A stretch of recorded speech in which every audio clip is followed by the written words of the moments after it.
Hello everyone, আসসালামু আলাইকুম। সবাই কেমন আছেন? আমি আলহামদুলিল্লাহ ভালো আছি।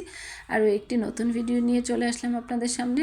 আজকে দেখাবো রাতের বেঁচে যাওয়া মাছ দিয়ে কীভাবে সহজ ও ঝটপটে রেসিপি বানানো যায়।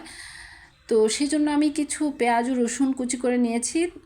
তবে এখানে এই রান্নাতে পেঁয়াজের চেয়ে রসুনের পরিমাণটা একটু বেশিই লাগে। সাথে আমি 5-6টা লাল মরিচ ও একটা চ্যাপা শুটকি বেটে নিয়েছি শিলপাটা।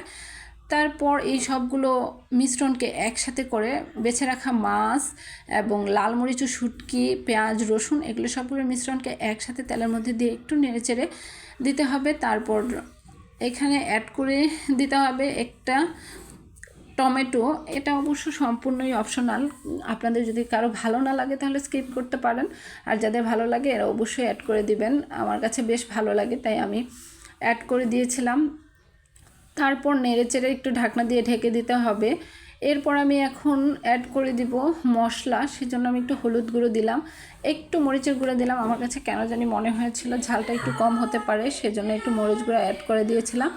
তারপর আমি এটাকে নেড়ে চেড়ে আবার একটু ঢাকনা দিয়ে ঢেকে দিব।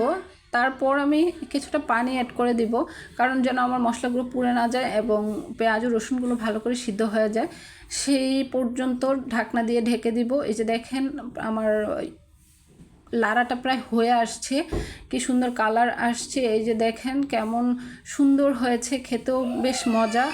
আপনাদের কাছে যেতে যেতে একটাই রিকোয়েস্ট থাকবে, আমার ভিডিওটি যদি ভালো লাগে তাহলে অবশ্যই আমার চ্যানেলটিকে সাবস্ক্রাইব করে পাশে থাকা বেল বাটনটি চেপে আমার পাশে থাকবেন এবং আমাকে প্রতিনিয়ত উৎসাহ যোগাবেন। ধন্যবাদ সবাইকে।